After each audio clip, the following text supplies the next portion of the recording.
The Atomwaffen is a German uh, name for nuclear warfare. So these are Nazis in America that believe in using nuclear dirty bombs in a guerrilla revolution to impose white supremacy on America. So they were behind Charlottesville protests. These Atomwaffen divisions, they were behind organizing the Charlottesville protests. And Trump had the FBI reports on the Charlottesville protests, but he decided to go into the lobby and said that we'll find peoples on both sides that they had a permit to protest, a legal right to be there, while Trump kept on bragging about General Lee. After the event of Charlottesville, he kept on bragging about General Lee at his rallies and insinuating that General Lee was a great general because he always knew how to fight on the high ground. And unfortunately, his last battle, he got caught on low ground. That's what Trump said at one of his rallies. But for a year after Charlottesville, for most of his rallies after Charlottesville, he was obsessed about General Lee. And see, the Atomwaffen divisions, they're infiltrating the Pentagon as new recruits. So what they do is that they send new recruits into the Pentagon to get training, and they try to get the recruits to infiltrate the weapons triadical platforms of the United States government, and they hope to steal enough knowledge that they can, in the midst of a civil war, get their hands on enough enriched uranium and hydrogen nuclear grade to create dirty bombs and use it in America in a revolution of white supremacy. So atoms is meaning atoms, and so they're gun ho. I think that they were behind the plot to kill Kamala Harris on January 6th, when there was two pipe bombs around January 6th. There was two pipe bombs that was found at the DNC headquarters, and it was implanted there to kill Kamala Harris, the vice president of Biden administration. While January 6th was happening, there was two pipe bombs that was planted at the at the DNC to blow up Kamala Harris. And so Trump had all this intel report about the Atomwaffen division of terror cells in America. And he knew better than to say there were fine peoples on both sides and that they had a legal right to protest. And Trump kept obsessing about General Lee at his rallies after Charlottesville. And Trump kept obsessing over how he's not willing to eradicate the 8 Confederate named bases in the Pentagon. That Trump said that was part of our tradition, and he wasn't willing to cancel that out.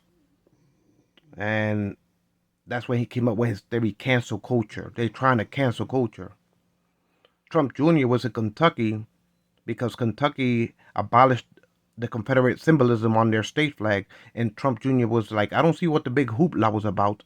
It's part of a proud tradition. There's nothing wrong with tradition. That's what Trump Jr. said.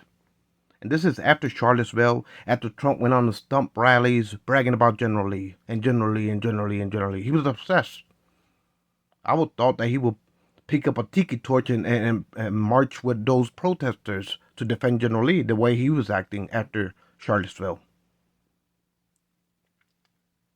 And so for Trump to give a dog whistle, a tacit dog whistle to white supremacy, in Michigan during the pandemic, the offset of the beginning of that pandemic, the Michigan governor had a lockdown to save people's lives. And Trump kept on insinuating to his supporters that she was ruining the government because he wanted to open up in time for Easter. That's what he was saying at his every day. Trump was having a press conference in the White House situation, the press conference room, and a reporter asked him, "How do you feel about these armed militias occupying the governor's mansion?" Knowing that the FBI was investigating them, the white militias that were occupying the governor's mansion, because they were plotting to kidnap her and sentence her to death in a firing squad. So Trump already had these reports on his desk when he was talking about the pandemic in the Oval Office in the press room. So a reporter asked Trump, "How do you feel about these white militias occupying the governor's mansion?" Trump says, "These are patriots. These are people that love our country. They're trying to open up our country." And so I got totally irate seeing this, and I couldn't stand it no more. Um,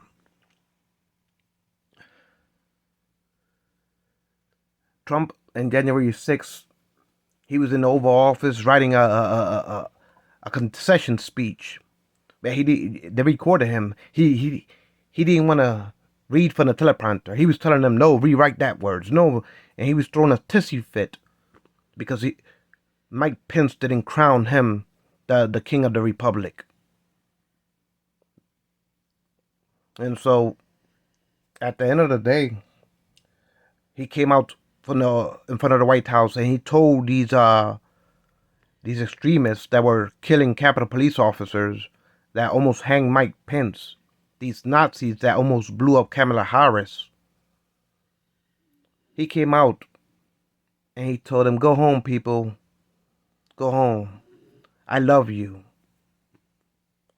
And so I can't stand by and keep on allowing to be silent while you got extreme militias that are going to try to rip this country apart for the love of Trump.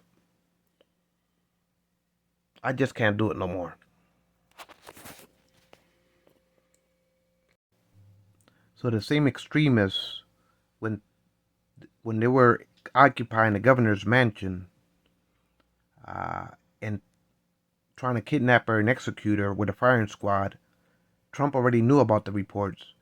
So when the reporter in the White House press room said, "How do you feel about this armed militias occupying the governor's mansion?" and Trump said, "These are proud people. These are patriots that are trying to open up our government,"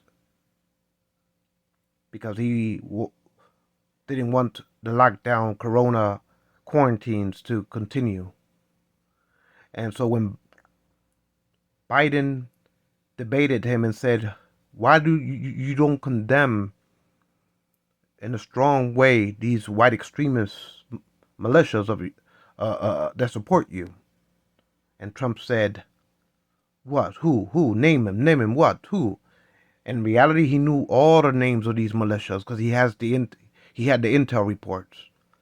And so when he replied to Biden, "Okay, you want me to tell him? All right, I'll tell him. Stand down and stand by." At that point, I knew Trump was clear and present danger. And then when these militias, the Boogaloos, the Oath Keepers, the Proud Boys, the Atomwaffen divisions, when they were all mixed in front of the Capitol, when Trump was saying that his speech was better than Martin Luther King's speech, that his crowds were bigger than Martin Luther King, he referred to it after the fact, while he was referring to his ellipse speech right before he unleashed his hate rallies on the Capitol building, when they wanted to hang Mike Pence, when they wanted to blow up Kamala Harris, when they wanted to drag Nancy Pelosi and kill her out of her chambers. And then for Trump to say, "Go home, I love you, go home." And then for Trump to say after January 6th, for him to insinuate, I can see why my supporters wanted to hang Mike Pence. I can see why. So, Trump is a despot leader that his extreme militias are rising up to subvert not only democracy, but to subdue the minorities in this land. To them, black lives don't matter. To them, when they look at Latinos, they see criminals, lowlifes, gangsters, rapists. To them, when they see Arabs, they want to ban their faiths. To them, when they see American Asians, they assault them because Trump denigrated China, saying that there was the Kung Fu virus. And the Americans, Trump supporters, started physically assaulting any Asian American they seen. When Trump at his hate rallies in 2016 said they would be taken out in a stretcher back in the days, referring to African Americans being assaulted in the 1960s, the civil rights protests, insinuating to his supporters that if this was back in the days, they would be taken out in a stretcher, insinuating that to assault them, that he'll pay for their legal fees. While he's standing on stage, he's spewing out this hatred. Now you can see why these extreme militias, this guerrilla militias, are rising up to terrorize minorities in this nation, to deny minorities their right to vote, to be counted, to steal the elections, to subvert us in this country as minorities, to subvert the Democratic Party because they feel like they're too liberal when it comes to minorities in this land. Somehow they're not conservative enough. And so you start to see that it's a subverting not only 7 million votes, but they want to keep on subverting and abusing the college electorate to appoint delegates for Trump as they feel carelessly free to do, and regardless of the tally of the votes. When you had Steve Bannon, his tapes that got leaked out, him saying if Trump loses his strategy, he's still going to say he's winning if he loses, and then we'll crown him king of the republic. That's what Steve Bannon got caught saying right before the elections took place, meaning that they were already plotting to steal the election regardless of the vote. So this nation is headed down a dark path with derangements of mega movements, and it's to me real upsetting.